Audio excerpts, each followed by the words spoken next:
Good morning. आज मैं कारक में आपको पंचमी विभक्ति के बारे में बता रहा हूँ।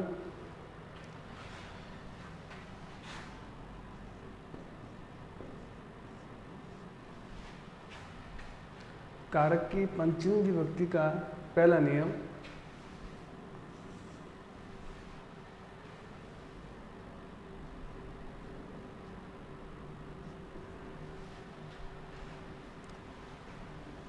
उसमें सूत्र है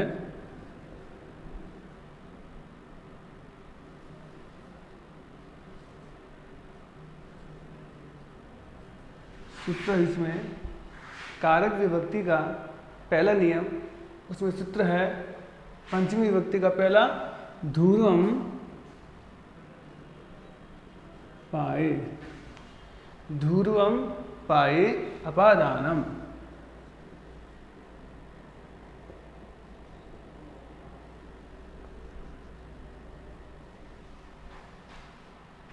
पहला नियम के अनुसार सूत्र में जो सूत्र है ध्रुवम पाए अपादानम, ध्रुवम पाए अपादानम।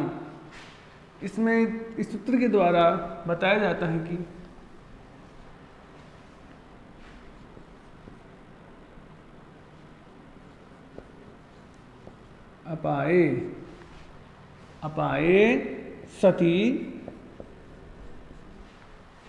अपाए सति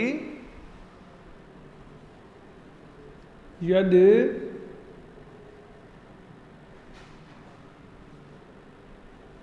ध्रुवम, अपाए सति यद ध्रुवम तस्य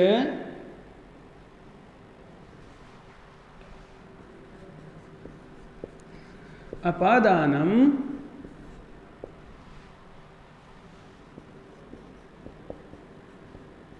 संज्ञा भवति। ये बोल रहे हैं, ये सूत्र बोल रहा है कि अगर वाक्य में, ये सूत्र बोल रहा है कि अगर वाक्य में अपाए यानी जो वस्तु, अपाए का मतलब होता है दूर, अपाए का मतलब होता है दूर, और ध्रुवम का मतलब होता है एक जगह स्थिर होना, एक जगह स्थिर होना। फिर देख लो, अपाए का मतलब होता है दूर होना और ध्रुवम का मतलब होता है एक जगह स्थिर रहना। तो दूर है जो स्थिर में, दूर है जिससे स्थिर में उसकी अपादान संज्ञा होगी।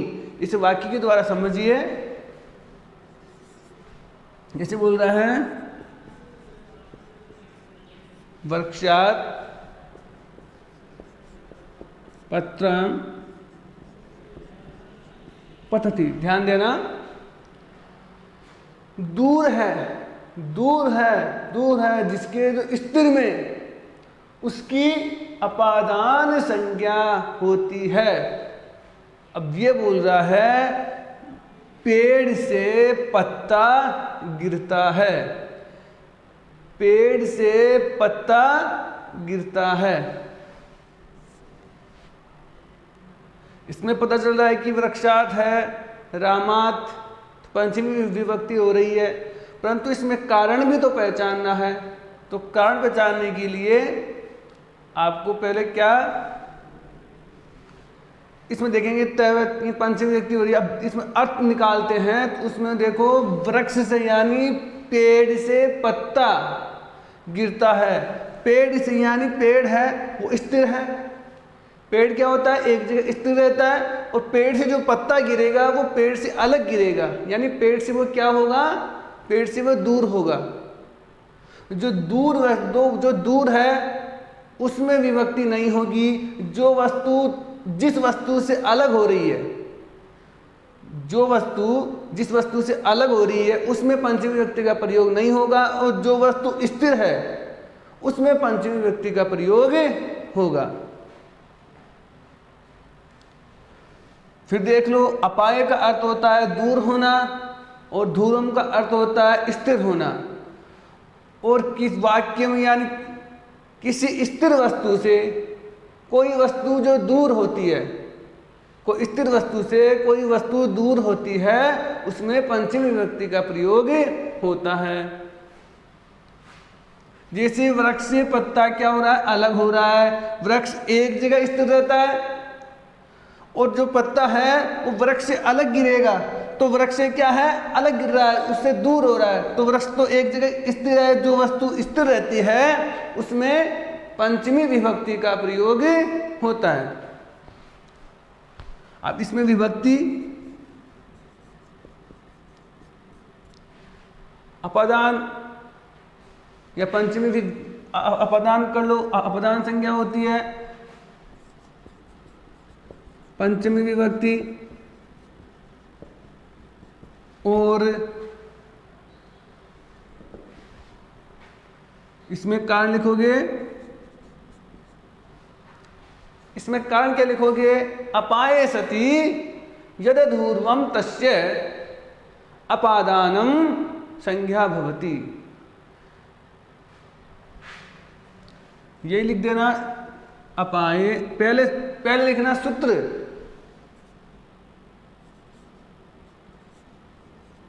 धूर्व में पाए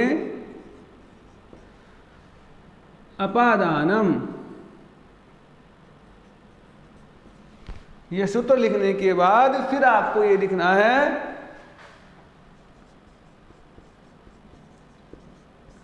अपाये सति यद धूर्वम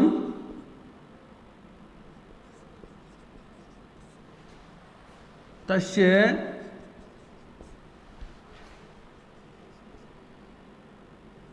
अपादान संज्ञा भवति।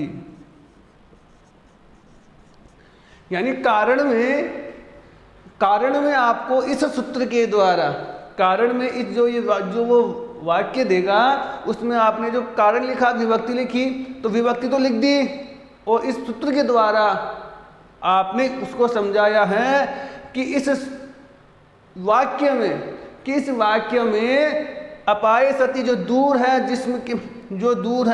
जो दूर है जिसमें स्थिर, जो दूर है ये दूर हो रहा है, इससे स्थिर, जिससे स्थिर में क्या होगी, जो दूर हो रहा है जिससे स्थिर, यानी स्थिर में क्या होगी, पंचमी विभक्ति का प्रयोग होगा, यानी अपादान संज्ञा होगी। आपने इसको कारण समझाया है। तो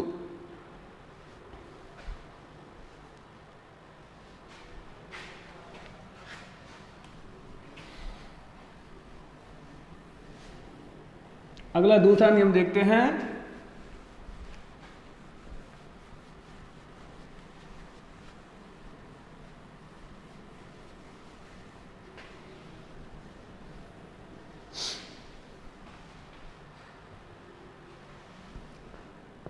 दूसरा नाम वो है, नियम सूत्र है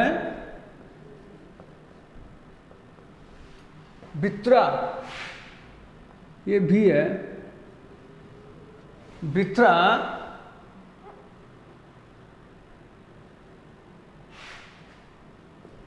था नाम, बित्रा था नाम भय हेतु।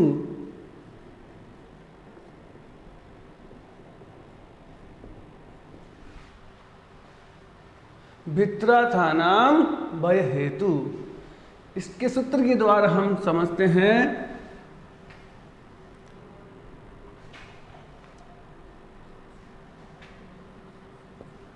भया अर्थानाम, यह भया अर्थानाम रक्षार्थानाम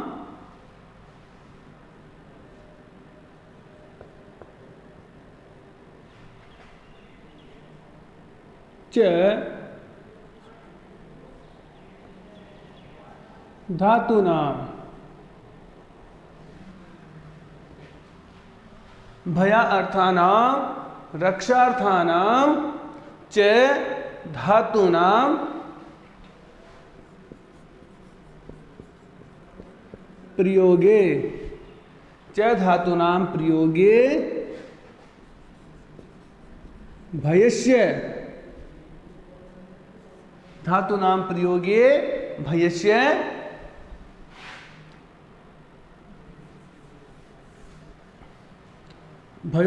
भयस्य हेतु ये आएगा। भयस्य भय का जो कारण होता है हेतु, भयस्य हेतु यह हेतु तस्य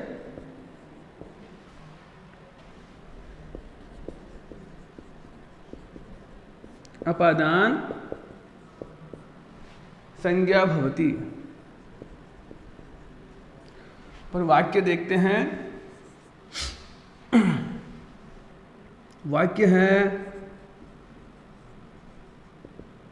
बालक है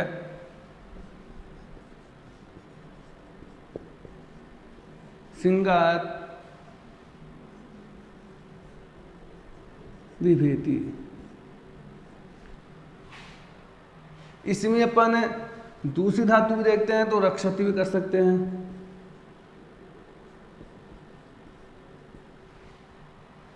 या फिर त्रायते भी कर सकते हैं। रक्षति भी कर सकते हैं या फिर त्रायते भी कर सकते हैं। रक्षति त्रायते का मतलब होता है, रक्षति का मतलब भी क्या होता है? रक्षा करना। और त्रायते का भी मतलब होता है रक्षा करना। और विभेति का मतलब होता है भय से संबंधित, भय लग रहा है।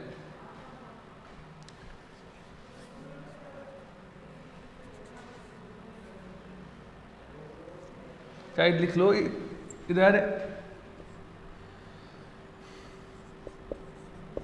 विभेति का मतलब होता है भय, भय से संबंधित। और इससे संबंधित होता है, रक्षति से संबंधित होता है रक्षा से। और त्रायते का भी मतलब होता है रक्षा से संबंधित। ये होता है भय से संबंधित और ये होता है रक्षा से संबंधित। अब ध्यान देना, सिंगात ये बोल रहा है सूत्र भित्रार्थानाम भय हेतु, भित्रार्थानाम भय हेतु। अब देखो भयार्थानाम, भय के अर्थ और रक्षा से अर्थ, भय के अर्थ और रक्षा के अर्थ वाली धातुओं, भय के जो भय लगता है, भय के अर्थ और रक्षा के अर्थ, च आ गया ना, ये बाद में च का मतलब और जुड़ता है इससे पहले। भय के अर्थ और रक्षा के अर्थ वाली धातुओं, रक्षा के अर्थ वाली धातुओं के प्रयोग में, धातुओं के प्रयोग में भयस यानी भय का प्रयोग में, भयस यानी भय का, यह यानी जो भय का जो हेतु का अर्थ मैंने बताया था कारण, चतुर्थ विभक्ति में मैंने बताया था हेतु, हेतु का मतलब होता है कोई कारण होना। भय का जो कारण होता है, हेतु का अर्थ होता है कारण। भय का जो कारण होता है उसमें अपादान संज्ञा होती है। एक बार फिर देखिए, भय के अर्थ, भय के अर्थ अर्थानाम, भय के अर्थ और अर्थ निकालते हैं तो और का अर्थ पहले जुड़ता है। भय के अर्थ और रक्षा के अर्थ वाली धातुओं में, रक्षा के अर्थ वाली धातुओं में, धातुओं के प्रयोग में, धातुओं के प्रयोग में भय का जो कारण होता है, भय का जो कारण होता है उसमें अपादान संज्ञा होती है। अब जैसे अपने आप एक वाक्य है बालकः सिंघात विभेति, इसका अर्थ निकल रहा है कि बालक सिंह से भयभीत हो रहा है, यानी डर रहा है, भयभीत हो रहा है।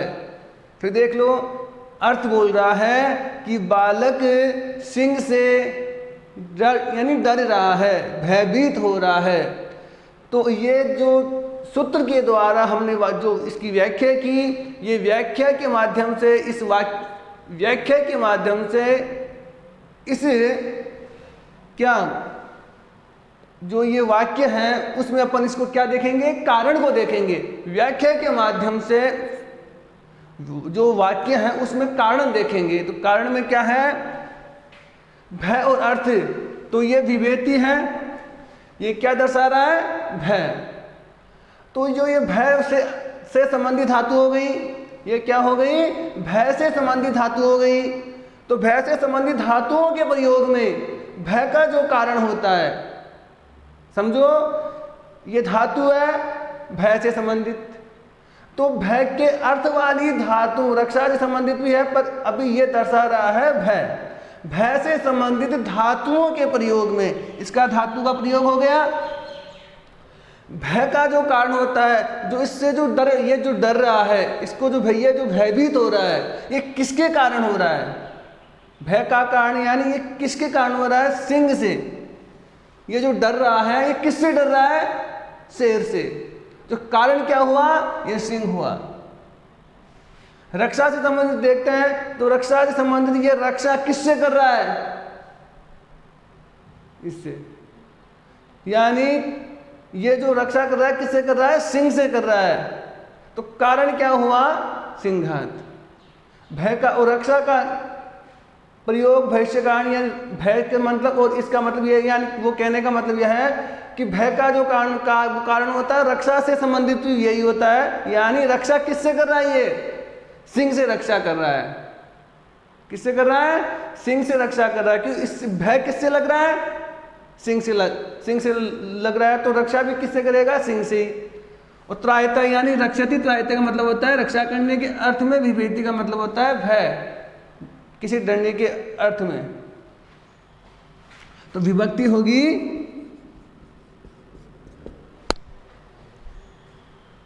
आगे समझ में। कहने का मतलब यह है कि जो भय लग रहा है वो किससे लग रहा है, भय का जो कारण होता है उसमें पंचमी विभक्ति का प्रयोग होगा।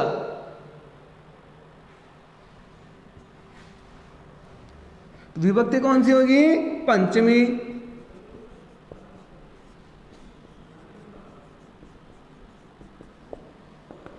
पंचमी विभक्ति लिख दिया। अब कारण क्या लिखना है, कारण में पहले सूत्र लिखना है।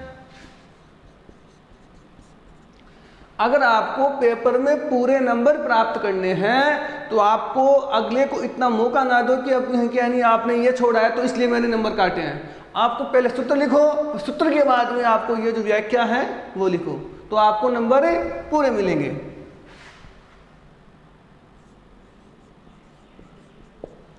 वित्राथानाम भय हेतु,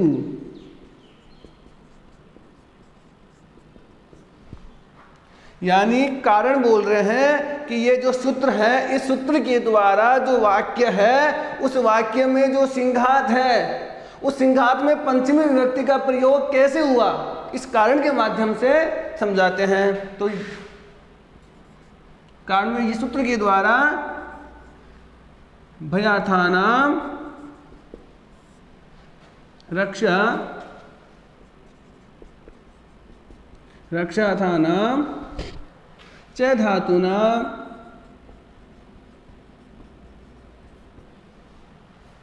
प्रयोगे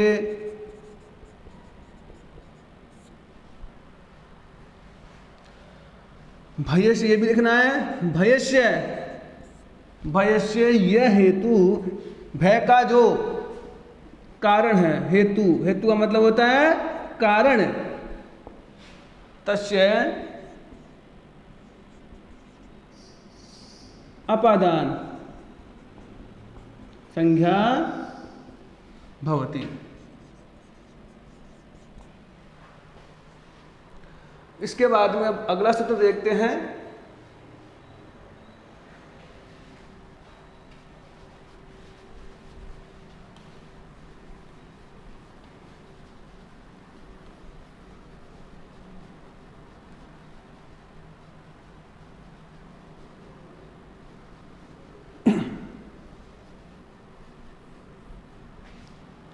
मैंने आपको पहले भी कहा था कि ये जो कारक से संबंधित जो वाक्य होते हैं उसमें एक तो कारक से संबंधित क्वेश्चन पूछेगा, एक तो क्या पूछेगा, कारक से संबंधित क्वेश्चन, और एक शुद्धि और अशुद्धिकरण है उसमें भी कारक से संबंधित क्वेश्चन पूछेगा। यानी अशुद्धि और शुद्धिकरण में 3 वाक्य आते हैं। एक तो आता है लिंग से संबंधित, एक आता है वचन से संबंधित या पुरुष से संबंधित, और एक आता है वाक्य कारक से संबंधित। तो कारक से संबंधित जैसे आपने एक वाक्य दे दिया, उस वाक्य में सिंघात की, जैसे उस वाक्य में क्या कर दिया, इसकी जगह परिवर्तन करता है वो।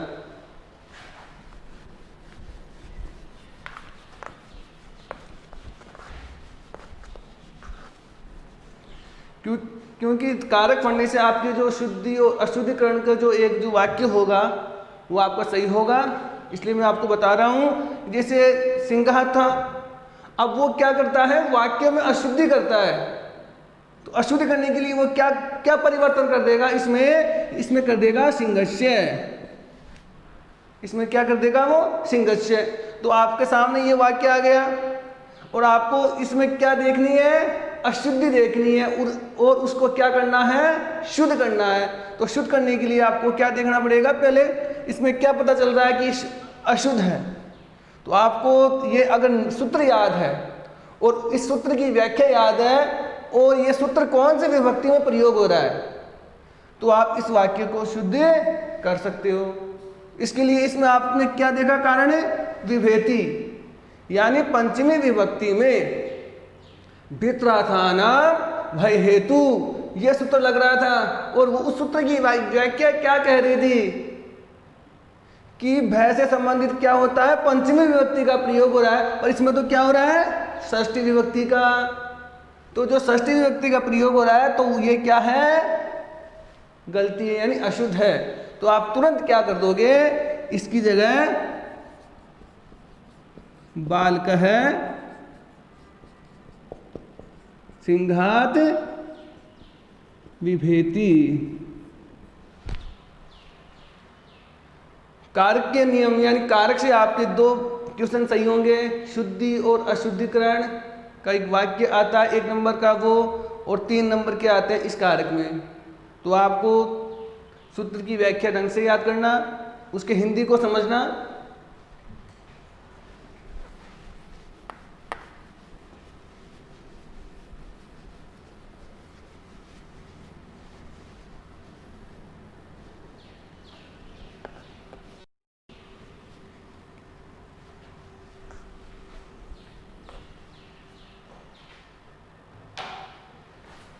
अगला नियम देखते हैं,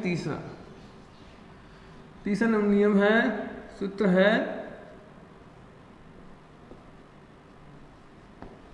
आख्यातोप योग्य।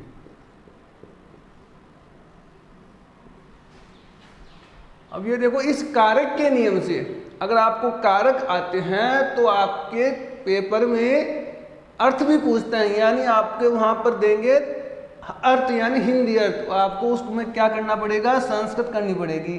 तो संस्कृत करने के लिए भी आपको, जैसे मान लो कोई वाक्य आता है डरने के अर्थ में आ गया, अगला जो मैंने आपको नियम बताया था ना, उसमें कोई वाक्य डरने के अर्थ में आ गया, तो आपको उसकी अगर वो नियम याद है, वो क्या है, नियम याद है, तो आप उस वाक्य को सही कर सकते हो। जैसे है आख्यातोपयोगे, इसका व्याख्या यानी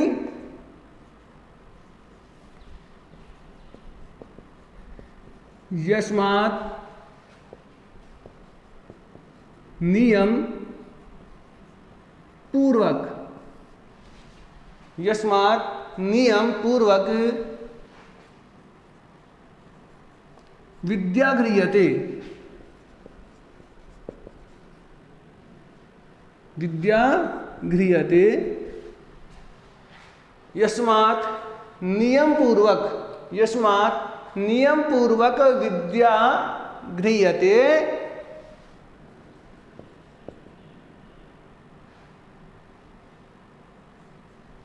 यस्मात्, गृह्यते हो गया, यस नियम पूर्वक जिसे विद्या क्या ग्रहण किया, गृह्यते, जिसमें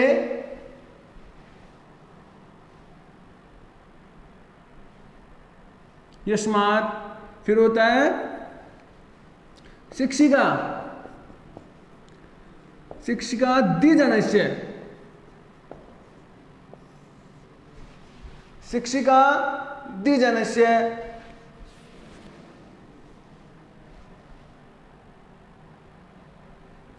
तस्य अपादान संज्ञा भवति। अब देखो इसमें वाक्य है, बालिका है, उपाध्यायात् अधीते, अधीते का मतलब होता है पढ़ने के अर्थ में धातु है, इसकी जगह पठिति भी आ सकता है। इसका अर्थ बोल रहा है बालक उपाध्याय, उपाध्याय क्या क्या कर रहा है, बालक उपाध्याय से क्या है, पढ़ता है। बालक क्या कर रहा है, बालक उपाध्याय, उपाध्याय से क्या करता है, पढ़ता है।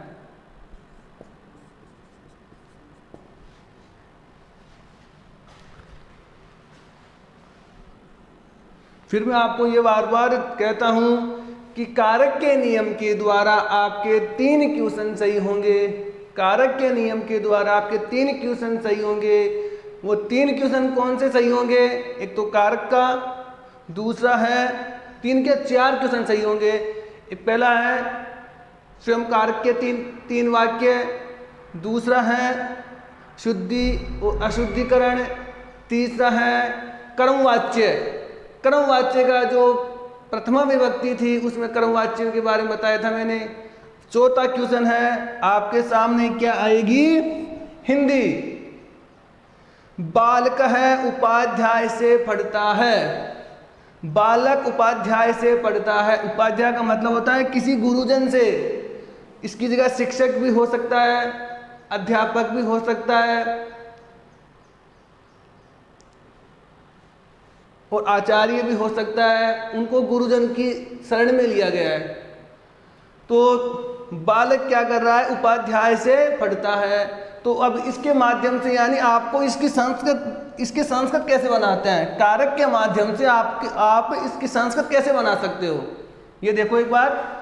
आख्याता आप योगे, जिसके जो क्या, जिससे नियम पूर्वक विद्या ग्रहण करता है, जिससे क्या नियम पूर्वक विद्या ग्रहण करता है, उसमें क्या है, जिससे, और जिसमें शिक्षक, जिस शिक्षक से क्या होती है, उसमें अपादान संज्ञा होती है। कहने का मतलब ये बोल रहा है अपन नियम पूर्वक, यानी जो नियम पूर्वक विद्या ग्रहण करते हैं,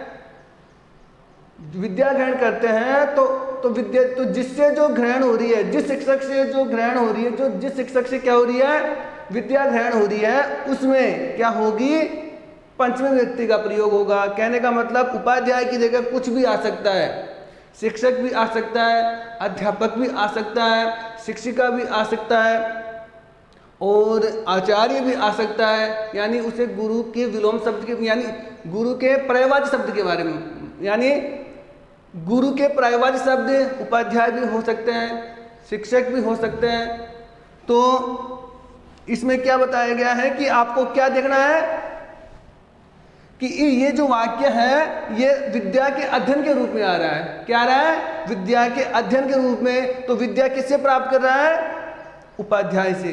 तो अगर आपको ये नियम याद है, इस सूत्र के द्वारा, इस व्याख्या के जो नियम याद है, तो आप इस जो ये वाक्य जो लिखा हुआ है उसमें आप पहचानो कि ये नियम पूर्वक किससे पढ़ रहा है बालक, उपाध्याय से। नियम पूर्वक बालक किससे पढ़ रहा है, उपाध्याय से पढ़ रहा है, तो तुरंत ये वाक्य आप बना सकते हो। ये इसकी क्या हुई, संस्कृत हुई। ये तो हो गई अर्थ से संबंधित। और अगर आपको कारक के नियम से संबंधित देखोगे, वही बात है, यानी बालक नियम पूर्वक विद्या ग्रहण किससे करता है, शिक्षक से। किससे करता है, शिक्षक यानी गुरुजन से। तो उपाध्याय का मतलब होता है गुरुजन। तो इसमें क्या हुई, आपकी पंचमी विभक्ति का प्रयोग हुआ। तो इसमें क्या करोगे, विभक्ति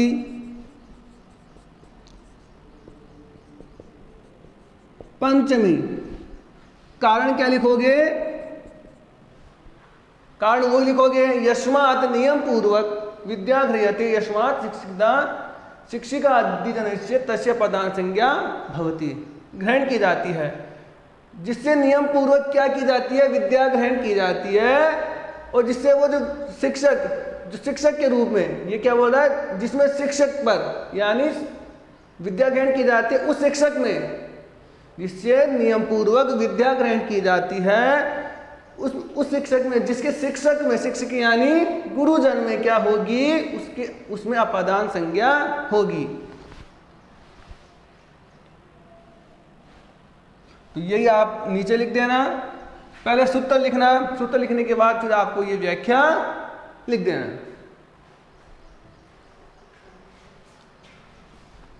अगला नियम देखते हैं।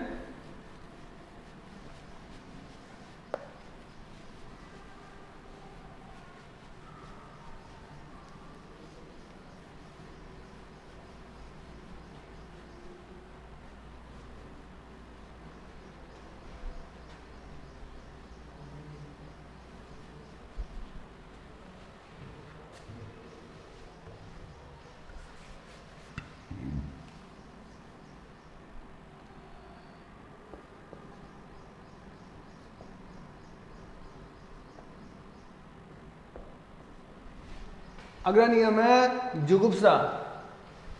सूत्र जुगुप्सा विराम प्रमाद, अर्थानाम बोलते हैं तो आ लगते ही अर्थानाम जुड़ जाता है। अर्थानाम, अर्थानाम कैसे जुड़ा, क्योंकि ये 1 2 3 धातु है, तो बहुवचन का रूप हो गया। जुगुप्सा विराम प्रमाद, प्रमाद ये, तो प्रमादा अर्थानाम यानी प्रमाद अर्थ नाम, अर्थों में अर्थानाम, जुगुप्सा विराम प्रमाद अर्थानाम।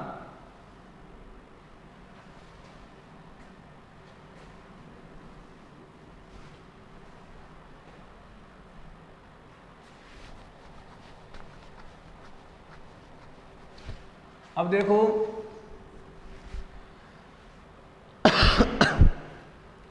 अब जैसे मान लो इतना बड़ा सूत्र आपको याद नहीं होता है,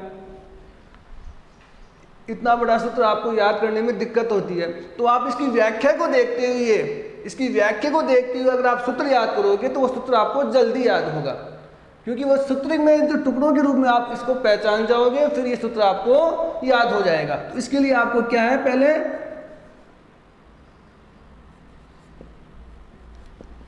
जुगुप्सा, फिर टुकड़े करते हैं, जुगुप्सा विराम, फिर करते हैं प्रमाद,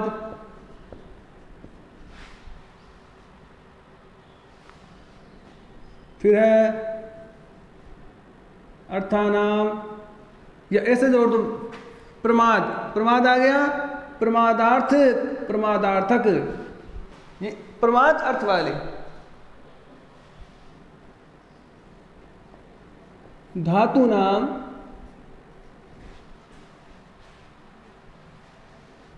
प्रयोगे जुगुप्सा विराम प्रमादार्थक धातु नाम प्रयोगे तस्य प्रयोगे, तस्य नहीं होगा, अश्मात, यश्मात होगा, यानी जिससे, तस्य तो होता है उसमें, यस्मात् जिससे क्या होता है, घृणादि, घृणादि क्रियते, घृणा की जाती है। तस्य उसमें,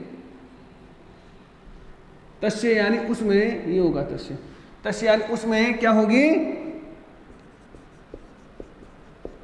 अपादान संज्ञा भवति। देखो, इसको समझने के लिए आप इनके अर्थ को भी समझना पड़ेगा। तो जुगुप्सा का अर्थ होता है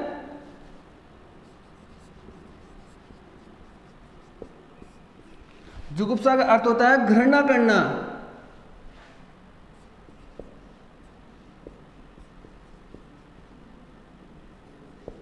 लिख लो, जुगुप्सा, जुगुप्सा का मतलब होता है, अर्थ होता है घृणा करना। विराम, विराम का मतलब होता है रुकना, रुकना यानी ठहरना।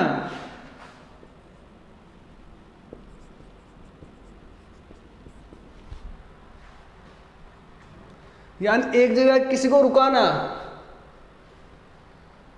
और फिर है प्रमाद, प्रमाद का अर्थ होता है आलस्य करना।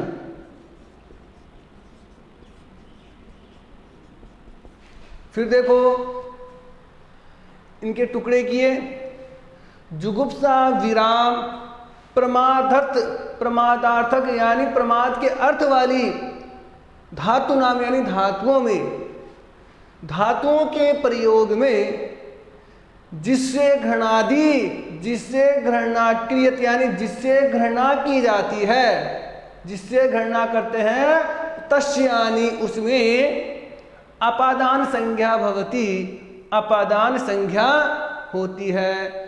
तो इसको समझने के लिए जुगुप्सा का मतलब होता है घृणा, विराम का अर्थ होता है रुकना या ठहरना, प्रमाद का अर्थ होता है, प्रमाद का अर्थ होता है आलस्य करना।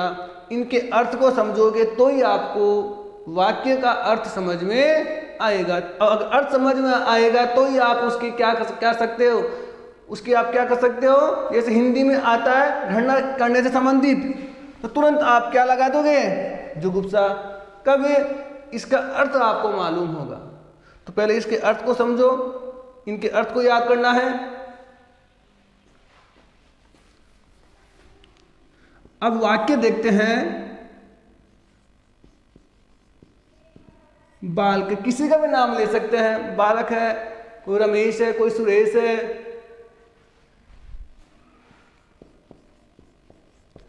पापात जुगुप्सते, बालक क्या कर रहा है, पाप से जुगुप्सते यानी घृणा करता है। तो अब हमने क्या देखा, पहले इससे, इस सूत्र के द्वारा पहले क्या देखते हैं, कारण को देखते हैं। इस सूत्र के द्वारा क्या देखते हैं, पहले कारण को देखते हैं। तो कारण क्या बता रहा है, जुगुप्सते। तो कारण यानी जुगुप्सते, यानी जुगुप्सते धातु आ गई है। उस धातु के माध्यम से, उस धातु के माध्यम से यह बोल रहा है, देखो जुगुप्सा, विराम, प्रमाद के अर्थ वाली धातुओं में, या अर्थ वाली धातु आ गई के प्रयोग में जिससे घृणा क्रियते यानी जिससे घृणा की जाती है। यानी घृणा किससे हो रही है, घृणा हो रही है पाप से। कौन कर रहा है, बालक, जिससे घृणा की जाती है, यानी ये बालक पाप से घृणा कर रहा है। ध्यान दो, जिससे घृणा की जाती है, की है, क्या की जाती है, जिससे घृणा की जाती है। बालक किससे घृणा कर रहा है, पाप से। बालक किससे घृणा कर रहा है, पाप से। तो जो पाप से घृणा कर रहा है, तो उसमें घृणा, बालक इससे घृणा कर रहा है, इसलिए इस पाप में क्या हुई, पंचमी विभक्ति का प्रयोग हुआ। पहला क्या देखा आपने, जुगुप्सते, यानी इससे अर्थ संबंधित धातु आ गई। दूसरी चीज देखिए आपने कि ये बोल रहा है कि किससे गणना की जा रही है, तो ये बालक इससे गणना कर रहा है यानी पाप से गणना कर रहा है, इसमें पंचमी विभक्ति का प्रयोग होगा। वो विभक्ति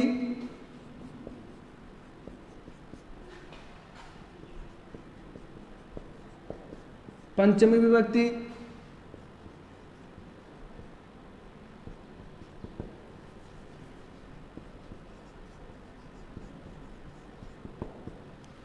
कारण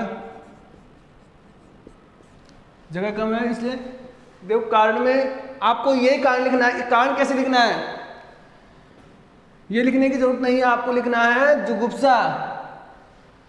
जुगुप्सा जुगुप्सा अर्थक जुगुप्सा जुगुप्सार्थक, ठीक है, जुगुप्सार्थक धातु नाम प्रयोगे। ये भी अगर आप लिखना चाहते हो तो आप तीनों भी लिख सकते हो, थोड़ा बड़ा हो जाता है, अगर आप लिखना चाहते हो तीनों भी लिख सकते हो। जुगुप्सा विराम प्रमाद अर्थ वाली धातु नाम प्रयोगे यस्मात् घृणादि क्रियते, इस उसमें संज्ञा यानी इसमें इसका प्रयोग हुआ, इस कारण इसमें पंचमी विभक्ति का प्रयोग हुआ। ये आपको कारण लिखना पड़ेगा। पहले क्या करना पड़ेगा, आपको सूत्र लिखना पड़ेगा। समय लग जाए कोई दिक्कत नहीं है, ज़्यादा बड़ा भी नहीं आता पेपर। इससे संबंधित यानी कहने का मतलब यह है कि अगर आपको कारक से संबंधित यानी अगर कारक के सूत्र याद है, अगर आप ढंग से सूत्र लिखोगे, सूत्र लिखने के बाद अगर आप ये जो कारण है वो पूरा लिखोगे तो आपको नंबर पूरे मिलेंगे।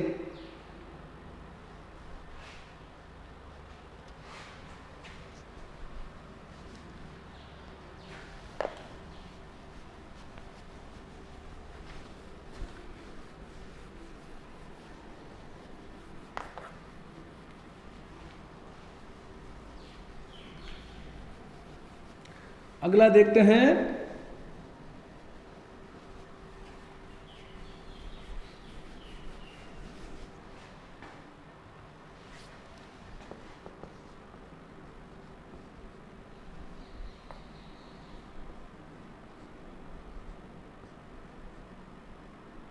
भू है प्रभाव है, भू है प्रभाव है, सॉरी प्रभाव है।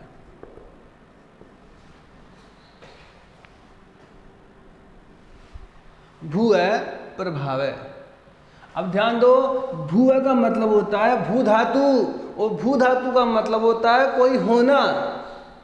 तो किसी होने के प्रभाव में, ये साफ पता चलता है किसी होने के प्रभाव में, यानी अब इसको देखते हैं।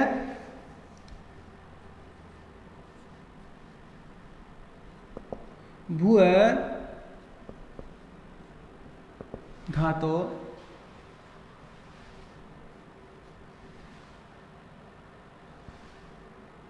भू धातु योग, भू धातु प्रयोगे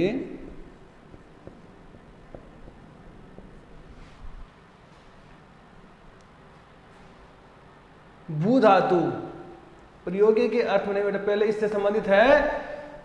प्रयोग तो होगा पर प्रयोग किस कारण होगा ये भी तो लिखना है ना।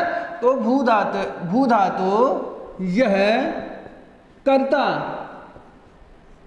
यानी भू धातु का प्रयोग किस कारण होगा, तो भू धातु यह कर्ता तस्य उत्पत्ति स्थानम, उत्पत्ति स्थानम, भू धातु यह कर्ता तस्य उत्पत्ति स्थानम भवति, फिर होगा तस्य अपादानम संज्ञा भवति, उसका क्या होगा अपादान संज्ञा होगी, तस्य अपादानम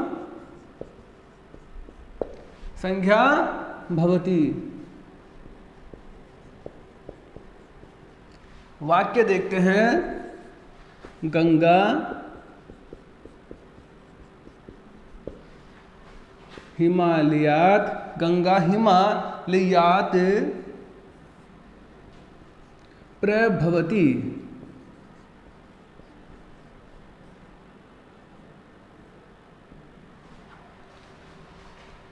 ध्यान दो, भू प्रभाव है यानी होने के अर्थ के प्रभाव के अर्थ में वाक्य बोल रहा है गंगा हिमालय से निकलती है, उत्पन्न होती है या निकलती है, इसके अर्थ में होता है, यानी प्रभावित होना यानी उससे निकलना। गंगा हिमालय से निकलती है, उत्पन्न होती है, निकलती है, वही अर्थ निकलता है। इसमें देखो भू धातु भवती, भू धातु हो गई, जो कर्ता, कर्ता क्या हुआ गंगा, भू धातु भवती, जो कर्ता तस्य उत्पत्ति स्थानम, जो कर्ता उसका उत्पत्ति का स्थान होता है, जो कर्ता, ये जो कर्ता है उसका उत्पत्ति का स्थान हम क्या होता, उत्पत्ति का मतलब होता है उत्पन्न होना, यानी ये जो गंगा निकल रही है उत्पत्ति का मतलब होता है उत्पन्न होना यानी निकलना। जो ये गंगा निकल रही है वो किससे निकल रही है, ये बोल रहा है तस्य उत्पत्ति स्थान भवति, जिसका उत्पत्ति का स्थान होता है निकलने का, यानी उत्पत्ति का मतलब होता है कि उसने, उसकी उत्पत्ति कहाँ से हुई, उसने जन्म कहाँ से लिया, वो उत्पन्न कहाँ से हुई। तो उत्पत्ति स्थान में गंगा कहाँ से निकली, तो तस्य यानी उसके उत्पत्ति का स्थान होता है, उसमें उपादान संज्ञा होती है। तो गंगा तो निकली, वो कहाँ से निकली, हिमालय से। कहाँ से निकली, हिमालय से। तो हिमालय से अब देखो भव धातु की प्रभावित होने के अर्थ में यानी उत्पन्न होने के अर्थ में प्र उपसर्ग का प्र उपसर्ग लगते ही क्या हो जाएगा, भू धातु में प्र उपसर्ग लगते हैं यानी उत्पत्ति के अर्थ में जुड़ गया, उत्पन्न होना। यानी गंगा हिमालय से अगर प्र नहीं होता है, ध्यान देना, अगर इस वाक्य में प्र नहीं हुआ तो प्र न होने पर अर्थ अलग हो गया। गंगा हिमालय से होती है, गंगा हिमालय से होती है, तो अब इसमें अगर अर्थ को थोड़ा बदलने के लिए यानी गंगा हिमालय से उत्पन्न होती है, क्या होती है, उत्पन्न होती है, तो प्र जुड़ते ही उसके अर्थ में परिवर्तन हो गया। प्रभावित होने, प्रभाव के अर्थ में प्र के रूप में आपको अर्थ में परिवर्तन हो गया, तो प्रभवती आए तब आपको क्या करना है, धातु तो हो गई भवती, प्र लगने पर उत्पन्न होने के अर्थ में, तो गंगा हिमालय से क्या उत्पन्न होती है यानी निकलती है। तो इस व्याख्या के माध्यम से आपको पता चल रहा है कि गंगा किससे निकल रही है, हिमालय से निकल रही है। तो उत्पत्ति का स्थान क्या हुआ, हिमालय। उत्पन्न किससे हो रही है गंगा, हिमालय से ही तो हो रही है, तो उत्पत्ति का स्थान ये हुआ, तो इसमें पंचमी विभक्ति का प्रयोग हुआ। और अशुद्धिकरण पूछता है, इसकी जगह क्या कर देगा, श कर देगा, हिमालय। अगर शुद्धि और अशुद्धिकरण पूछेगा, ध्यान दो, अगर शुद्धि और अशुद्धिकरण पूछेगा तो आपको ये वाक्य दे देगा, क्या दे देगा, आपको ये वाक्य दे देगा। तो आपको इसमें अशुद्धिकरण कैसे पहचानोगे, अशुद्धिकरण पहचानने के लिए अगर आपको ये सूत्र याद होगा, इस सूत्र की व्याख्या याद होगी, और ये सूत्र कौन सी विभक्ति में प्रयोग हो रहा है, ये सूत्र कौन सी विभक्ति में प्रयोग हो रहा है, अगर आपको ये याद है तो आप इस वाक्य को शुद्ध कर सकते हो। तो शुद्ध करने के लिए आपको क्या, कौन सा नियम अपनाना पड़ेगा कि यानी बताया था कि भवती होने के अर्थ में है, प्र लग रहा है तो भू प्रभाव है, उसके अर्थ में आ रहा है। और इसकी व्याख्या कहती है कि उत्पन्न होने के अर्थ में, इसकी व्याख्या क्या कहती है, उत्पन्न होने के अर्थ में कौन सी विभक्ति का प्रयोग हो रहा है, पंचमी विभक्ति का, परंतु यहाँ कौन सी विभक्ति लग रही है, षष्ठी। तो ये क्या हुआ, गलती है। तो तुरंत आप क्या कर दोगे, हिमालयात।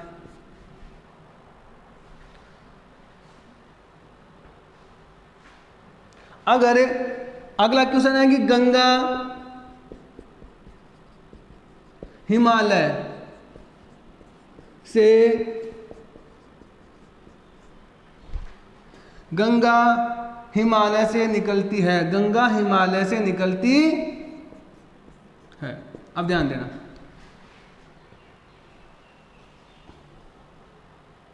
अगला क्वेश्चन कारक से संबंधित, आपको मैं इसलिए बता रहा हूं बार बार कि इस कारक से संबंधित आपके 2 या 3 या 4 क्वेश्चन आपके सही हो सकते हैं। तो इसलिए गंगा हिमालय से निकलती है, गंगा हिमालय से निकलती है, आपके सामने ये हिंदियत आ गया। तो आपको क्या करना है, 4 नंबर का क्वेश्चन आएगा, 4 वाक्य आएंगे आपके। तो आपको इसकी क्या करनी है, संस्कृत करनी है। क्या करनी है, संस्कृत। तो आपको पहले क्या देखना है, संस्कृत बनाने के लिए पहले क्या देखना है, संस्कृत बनाने के लिए कारक के नियम आपको याद है तो आप इसकी संस्कृत बना सकते हो। तो उसमें आपको क्या देखना है कि सर ने कहा था कि निकलती है यानी उत्पन्न हो रही है, इसकी जगह उत्पन्न हो, हिमालय से उत्पन्न होती है, ये भी आ सकता है। कोई जरूरी नहीं है निकलती है यही आए, अर्थ में ये भी आ सकता है गंगा हिमालय से उत्पन्न होती है। तो निकलने का मतलब भी वही हुआ, उत्पन्न होने के मतलब भी वही हुआ। तो आपको दिमाग लगाना पड़ेगा कि निकल रही है यानी उत्पन्न हो रही है। उसके अर्थ में सर ने बताया था भू प्रभाव सूत्र के द्वारा पंचमी विभक्ति का प्रयोग होता है। आप वाक्य में देखोगे कारण को देख के तो आपको संस्कृत बनाना पड़ेगा। तो संस्कृत बनाने के लिए आपको क्या देखना पड़ेगा कि इसमें क्या हो रहा है, निकलने के अर्थ में यानी उत्पन्न होने के अर्थ में पंचमी विभक्ति का प्रयोग हो रहा है। किसमें, उत्पन्न होने के अर्थ में क्या हो रहा है, पंचमी विभक्ति का प्रयोग हो रहा है, और भू धातु के अर्थ में। ठीक है, तो इसमें आप क्या निकलती है और उत्पन्न होती है तो आप भू धातु लगा सकते हो। यार इसमें निकलती है, इसकी संस्कृत क्या होगी, तो वही अर्थ है। निकलने के अर्थ में उसका पर्यायवाची शब्द है ही है। निकलने के अर्थ में आप प्रभवती भी कर सकते हो, उत्पन्न होने के अर्थ में ही आ रहा है ये।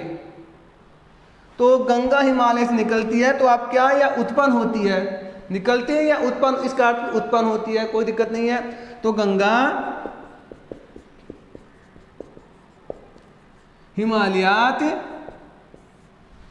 प्रभवती,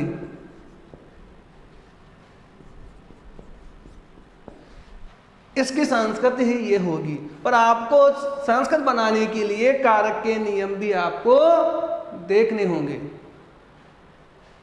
देखिए याद करने होंगे। बिल्कुल अगर परफेक्ट याद कर लोगे तो आपको अर्थ बनाने में भी कोई दिक्कत नहीं होगी। आपके 4 क्वेश्चन बिल्कुल सही होंगे।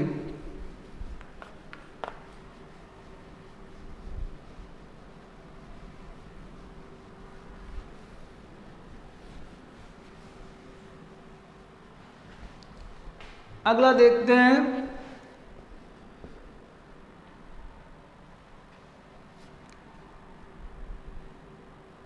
जनि सूत्र है, जनि क्रतु, जन ये ज है, जनि क्रतु प्रकृति, जनि क्रतु प्रकृति। अब ध्यान देना, जन्य क्रतु, जन धातु, जन धातु कहते हैं प्रकृति। प्रकृति का मतलब होता है कोई कारण होना। ध्यान देना, प्रकृति का मतलब होता है कारण। कहने का मतलब प्रकृति का मतलब भी होता है कारण, और एक हेतु है, और हेतु का भी मतलब होता है कारण। समझ गए, प्रकृति का भी मतलब होता है कारण और हेतु का भी मतलब होता है कारण। इस सूत्र के माध्यम से प्रकृति का मतलब होता है कारण और हेतु का भी मतलब होता है कारण। अब देखो इसमें है जन,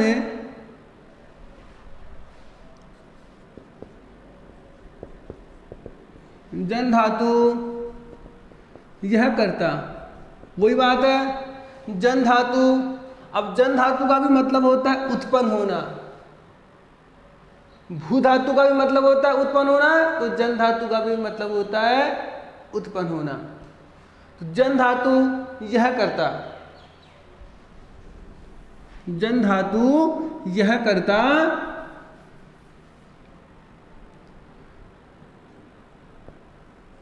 तस्य या तस्य या प्रकृति, तस्य या प्रकृति, या यानी जो के अर्थ में आ गया यत शब्द में, तस्य या प्रकृति, तस्य अपादानम संज्ञा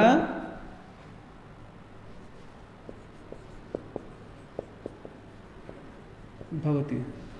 ध्यान दो, जन धातु यह कर्ता तस्य प्रकृति तस्य अपादानम संज्ञा भवति, यानी जन धातु के योग में जो कर्ता उसकी प्रकृति, जो उसकी कर्ता उसका क्या हो, कारण हो,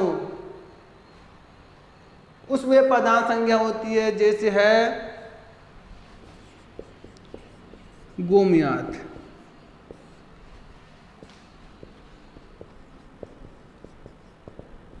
वश्चिक है, जायद। गोबर से क्या है, बिच्छू उत्पन्न होते हैं। गोबर से, अब ये कर्ता के रूप में आ गई, जो कर्ता उसके उत्पन्न, उसका कारण हो। ध्यान देना, जन धातु, जन धातु आ गई, जो कर्ता, ये कर्ता है, इसमें कर्ता जो आगे जो है प्रयोग वो कर्ता होता है। जो कर्ता उसके, उसका जो कारण, कर्ता उसका जो कारण होता है, उसका जो कारण होता है, प्रकृति यानी उसका जो कारण होता है, उसमें अपादान संज्ञा होती है। तो गोबर से बिच्छू उत्पन्न होते हैं। गोबर से क्या होते हैं, बिच्छू उत्पन्न होते हैं, वश्चिक यानी बिच्छू उत्पन्न होते हैं। तो कर्ता के माध्यम से, यह कर्ता, जो कर्ता उसके, कर्ता उसके यानी इसके माध्यम से बता रहा है, जो कर्ता उसके यानी इसके माध्यम से, उसके उत्पन्न होने का। तो गोबर से यानी उत्पन्न किससे हुए, वश्चिक यानी बिच्छू, इस गोबर के कारण। बिच्छू उत्पन्न किसके कारण हुए, इस गोबर के कारण। ये बिच्छू उत्पन्न हुए, इसलिए कारण क्या हुआ, इसके माध्यम से, इसके माध्यम से ये बिच्छू उत्पन्न हुए। तो इसमें किसमें हुआ, पंचमी व्यक्ति का प्रयोग हुआ, जन धातु के योग में।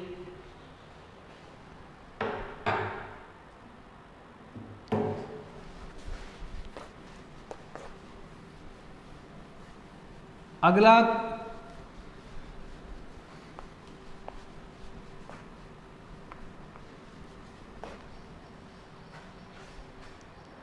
अगला सूत्र आपको बाद में। थैंक यू, धन्यवाद।